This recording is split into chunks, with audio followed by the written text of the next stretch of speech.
Ito si Verna, isang 18 anyos na single mom. Pinagsabay niya ang pag-aaral at pagbabantay ng kanyang anak na 1-year-old. Pinuntahan namin si Verna sa mismong bahay nila para masaksihan namin mismo ang sitwasyon niya. So hello, what's up? Kasamahan natin dyan sa Chan TV. Meron tayong bago nakilala. Ito si Verna. Verna, kumusta ka naman? Okay ra. Yan, taga saan ka ba talaga, Verna? Diri ra sa Kamansi. Kamansi. Mm. So, matagal ka na dito sa Kamansi? Diri jud ko nagdako. Simula bata ka pa hanggang ngayon, dito ka na. So si mama papa mo, taga dito din or hindi? Taga diri ra pud akong mama ug akong papa. So, okay lang ba na masama ka namin sa vlog namin? Okay ra. Yan sa Chan TV. Yan, ano naman yung pinagkakaabalahan mo, Verna? Kuan kanang pag ato kay nag-eskwela ko tas karon kay standby sa kay nagbantay pa ko sa akong anak. Anak? So, ibig sabihin meron ka ng anak? Na ano? Siguro hindi makapaniwala yung mga kasama natin na may anak-anak kasi fresh na fresh ka ngayon eh. Mukhang dalaga. By the way, ilang taon ka na pala, Verna? 18. 18? So, ang pinagkakablahan mo, yung nag-aaral ka, tapos binabantayan mo din yung anak mo. Saan ba yung papa ng anak mo? Nang kuan pa mi kanang wala pa mi klaro sa pagkakaron kay murag kuan bitaw libog pa mong kuan ka. Main, kasi syempre, bata pa kayo. So, hindi pa as in stable yung ano natin. So, ibig sabihin, single mom ka ngayon? Single mom. Musta naman yung pagiging single mom mo? Lisod kayo. Bakit mahirap? Kay kuan ka nang walay mo alalay pero okay naman kay naman akong mama pero usahay pud ka nang trabaho akong mama. Lisod kayo like kanang ang bata kanang magnipon, lisod kayo kanang bantay ako ra bitaw usa walay mo kuan mo tabang ana. So, ano yung mga struggle mo sa sa pag-alaga mo sa baby mo tsaka yung sa school mo, madali ba or mahirap talaga? Lisod kayo kay kuan puli-puli man like nay kinahanglan sa eskwelahan mo agto tas usahay madala na lang nako akong anak kay di man pwede ka nang mabiyaan siya kay nay ka nang time nga motrabaho kong mama nga na. So, ibig sabihin dinadala-dala mo yung anak mo. Ano pangalan ng anak mo? Amaris Luwan. Amaris. So ngayon, dinadala mo minsan si Amaris sa school. Oo. Pero marami kasi mga kabataan nahihiya sila na dala-dala nila yung anak nila. Ikaw, hindi ka ba nahihiya? Dili pud. Bakit naman hindi ka nahihiya? Ano naman yung nagpatibay ng loob mo? Bakit hindi ka nahihiya? Kay akong ginauna raman pud kay ug mag-uwa-uwa ko kay dirga po nina ko matago tas kung mag-uwa-uwa pud ko wala po makabilin sa kung wa ko mabilinan bitaw like kuan like ibilin ba rin siya sa silingan mula mo ko'y salig good muno ako na siya dadon. So ibig sabihin ang aso bisag kung saan mo kumkum magawa sa gihapon kahit gaano mo itago yung anak mo malalaman at malalaman pa rin yun ng iba. 'Di ba? Actually, Verna, proud kami sa iyo ng mga Chan TV family kasi sa murang edad, 18 ka pa lang. Ilang taon ka ba nagbuntis sa anak mo? Mga 17 ata. 17? 16 anak. So, proud kami sa iyo. Alam mo bakit? Kasi hanggang ngayon nandyan pa si baby mo, hindi mo naisipan ipalaglag. Di mo ba naisipan ipalaglag si baby mo? Pag kuan buntis na ko kay wala jud kay akong una ato kay kuan manggod ka ng sala jud siya ba. Tas gibuhat na mo niya dili na mo kanang kuanon kana tubangon among responsibilidad. Mo na akong ginuna. So ang ginawa mo is pinanindigan mo yung responsibilidad mo dun sa anak mo. Wala namang masama, 'di ba? Kung nagkasala man tayo, mas maganda hindi na tayo gagawa ng panibagong kasalanan, 'di ba? Mas maganda bawiin natin. Dahil kasi wala namang alam yung mga bata, 'di ba? Oo. Then punuin natin sila ng pagmamahal. Pero ikaw, kumusta naman yung status mo ngayon? Masaya ka ba? Oo, lipay na ko karon kay nakagraduate naman ko niya. Kung naunaan kay akong anak na lang nana. Congrats sa iyo, Verna, kasi nakagraduate ka na. So yan, kakagraduate. Kailan ka ba graduate? Kahapon? Kahapon. Yan, kahapon. pagka April 3. April 3. Hmm. So yan, kakagraduate lang pala ni Verna. Ano namang ginawa nyo sa graduation mo? Nagkuan mi, nalingaw ko kay kanang kuan, naka-experience sa jud ko, tas nakaingon ko nga. Yes, mao na jud ni. Daghan kay kog struggle sa akong katong nag-eskwela pa ko kay baglisod ko ngani nya. Ako jud gipa kuan ba, ako jud gipanindigan nga kaya jud nako para sa akong anak. Ako jud gi-motivate akong self na makaya ra jud ni nako, kaya sa uban, makaya pud ni nako. So mo to imong gipaningkamutan, pinagsisikapan mo talaga na makapagtapos ka ng pag-aaral. Ano ba yung pangarap mo sa buhay mo? Gusto nako nga kuan matagan og nindot nga kinabuhi akong anak. Maura na sa pagkakaron. So yung mindset mo ngayon is gusto mo ibigay sa anak mo. Gusto mong tulungan yung anak mo. May tanong ako sa iyo. Ano naman yung source of income mo? Paano mo naman sustentuhan yung anak mo? Sa karon kay wala pa. Akong mama rin muhatag kundi ang papa sa akong anak masustento siya pero dili pud lagi ingon kanang dako kaayo nana kanang masakto-sakto say makuwang. So ibig sabihin nahirapan din kayo sa financial ngayon. So ngayon okay lang ba na bumisita kami sa inyo sa bahay niyo sa lugar niyo para makita din ng mga nanonood ng vlog na to yung sitwasyon niyo din. Okay lang ba sa'yo? Okay. Okay. So yan, samahan nyo kami. Punta tayo dun sa lugar nila, nila Verna. Okay lang naman?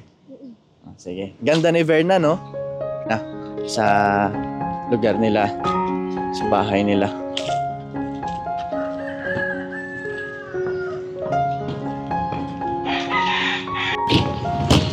So, dito na kami ngayon sa lugar nila.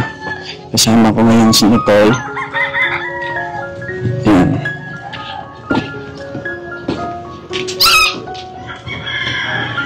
Asa na po itong ihabar na? Sa Bluman? Dito lang. Hello po. Magandang tanghali po. Ikaw po ba yung nanay ni Verna? Yan. Hello. Yan, pwede ba kami pumasok? Yan, pasok po. Sige muna. Okay lang. Yan, di ka isa na Verna. Yan, nakita kasi namin si Verna. Tapos, kamukha nyo. Yan. So, ito pala yung baby ni Verna. Ilang taon na pala yung anak mo? 1 years old. 1 year old. Yan, kayo Nay, musta naman kayo Nay? Okay lang. Okay lang. Yan. So ngayon, nakita namin si Verna, tapos nakitaan din namin ng potential. Kaya sinama na namin siya dito sa vlog. Tapos ito, electric fan to? Electric fan, tapos meron na siyang ilaw. So dito na tutulog si baby mo? Matagal na kayo dito sa bahay niyo ngayon? Lugal na. Mga ilang years na? Ari jud mo nagkuan like pag kuan guro na ko 1 year. Pag na ko ari na ko nagpuyo. 1 year yung nasilayan mo dito talaga. So dito ka lumaki. So dito yung mga kababata mo. Okay. So ito dati, maliit ba to o ganito lang? Gamay na siya. Pag ra guro ano. Ako lang na siya kay kuan. Nakakuan-kuan po akong papa to. Wala pa kay anak. Nakaluwag-luwag. Ano pala yung work ni papa mo? Papa kay construction. Mahirap yun, di ba? Mahirap yun kasi pagod yun eh. Kasi hindi madali yung trabaho ng construction. Yung proud ka naman sa papa mo. Proud ko kay bisag nga na yung trabaho kay naka-provide dyan siya na mo. Like wala dyan siya ka ng kuwan ba. Wala siya ingon nga kapo yung lawas. Trabaho dyan siya para na mo. Sige, lingkod sa ta. Lingkod sa. Lingkod sa. Yan, upo ka muna. Upo ka muna dito. So, meron akong konting katanungan sa'yo. Proud ka din sa mama mo?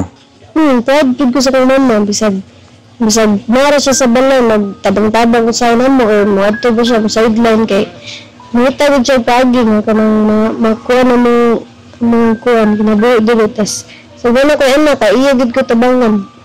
Wala gid ko na sa likwan nga na ba? So, minahal ka pa rin ng parents mo, tinanggap ka pa ng parents mo in spite of merong mga ganung mga nangyari na mga hindi inaasahan. At yan, saludo kami dun sa mga magulang na tumutulong pa rin sa anak, hindi nila ginagawang i-selectway yung mga anak nila kasi lahat naman tayo nakagawa ng kasalanan, di ba? Importante, punuin natin ng pagmamahal. Kaya happy kami kasi ganun yung parents mo, tinanggap ka nila. And question ko sa iyo, do you love your parents? Oo, love kayo. Kaya sila rin may naanak ko nga. Bisag nagkapila pa ko na dagma sa kong kuan, sa kong mga pangbuhat sa una pag kuan ako. Gidawat gyapon ko nila bisag badlungon kay ko sa una, sila ra gid ang naanak ko nga nakasabot nako tanan sa kong batasan, sila ra gid ang nakagwanta. Mahal mo ba parents mo or mahal na mahal? Mahal na mahal. Alam mo ba bakit ko tinatanong sa iyo 'yon? Kasi sometimes we people too busy growing up, but we forgot our parents are growing old. Tumatanda na yung parents natin, 'di ba? And I think they deserve a better and good life. Sana kahit ganito bata man tayo ngayon, sana maisipan din natin na bumawi din tayo sa parents natin. 'Di ba? Kasi darating ang panahon magiging parents tayo. Lahat same ikaw, lahat gagawin mo para sa anak mo. Pero paano naman ikaw? 'Di ba? Kasi same din nun sa parents natin, lahat gagawin para sa parents gagawin nila para sa anak. Siyempre, maisipan din natin na bumawi din tayo sa parents natin.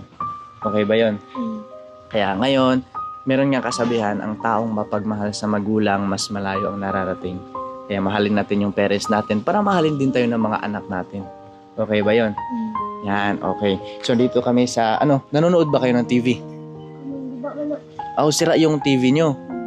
So ito yung TV nyo, sira yan. Ito parang meron kayong sa ibon. Ibon ba yan? Pero hindi. Sa manok. Meron kayong manok? Oh. Meron kayong ibon?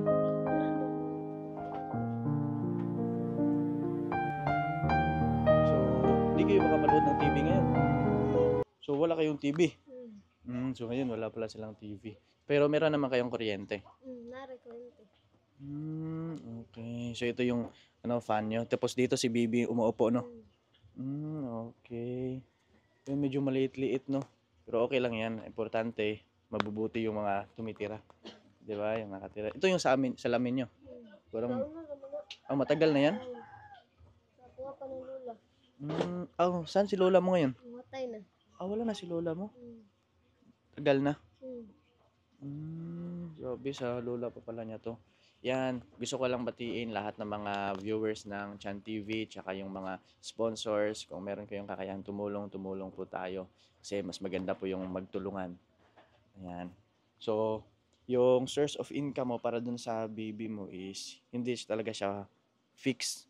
Parang kulang kasi pagkain pa. Sino ba yung nagtataguyod sa inyo ngayon?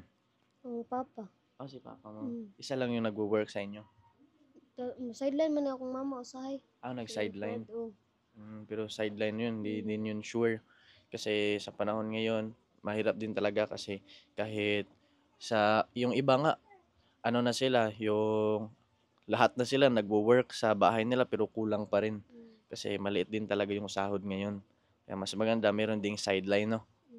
Yan. Ano namang gatas iniinom ni baby mo?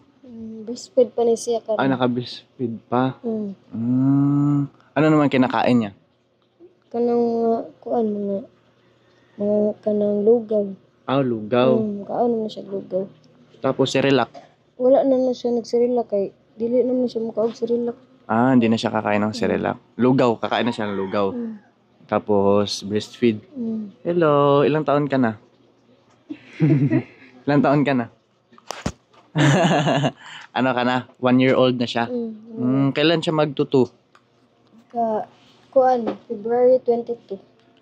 February 22. Ang saya-saya naman ni baby, oh. Hawakan niya yung mic natin, guys. Ito, Verna, ano naman yung gusto mong sabihin sa mga makakapanood ng vlog na to? Sa mga parehan ako nga single mom, padayon ng kita kay naray puhon nga maabot sa atong kinabuhi, naray swerte sa atong kinabuhi maabot og bisag kuan, bisag lisod atong life karon pohon. Tagana ra tag maayong kinabuhi sa Ginoo. So, yun yung gusto mong sabihin sa mga viewers. And syempre, kailangan think before you click, before gawin yung isang bagay, kailangan mag-isip muna. 'Di ba? Kasi hindi biro yung magiging single mom, hindi biro na magkaroon ng pamilya kasi panghabang buhay na 'yan, 'di ba? Hindi na 'yan pwedeng ibalik. Kaya ngayon, wala namang maling desisyon. Importante kaya nating panindigan. Importante panindigan lang natin kung anong meron sa atin ngayon at okay ba 'yon? Ayun, okay. So, masaya ka ba na naging na part ka sa vlog na to? Yan, don't worry kasi darating ang panahon pag-pray natin na magkaroon din tayo ng mga blessing, then pag-pray natin na mas umunlad pa yung buhay natin. At syempre kayo din, 'di ba? So, yun lang naman sa mga viewers, hindi na rin kami magtatagal. Then ito pala si Verna, so babalikan natin siya dito soon. So yan, before tapusin yung vlog na to, gusto lang namin i-shoutout sila Tita Marilyn, Tito Joe, Lolo Tony, Sir Carlos, and sila Kuya Michael Dos Santos, Sir Roland Ganiban. Ngayon, alis na tayo. Dito ka, Verna. So, mauna na kami ha. Babalik lang kami dito sa susunod. Oh, okay. Oh, okay ka lang naman. Yan, ito yung mama ni Verna. Ano gusto mo sabihin? Ano lang. Susod. Mahiya. Kuan lang, kanang support lang sa ilahang kuan, ilahang channel, and then kuan, like, share na. Thank you din, ate, dahil pinagbigyan mo kami na makausap kayo and pinatuloy nyo kami sa bahay naman. Sige din, babalik kami ha. Oo, Soon sige. ha. Sige, thank you. Thank you. Mauna na kami. Sige.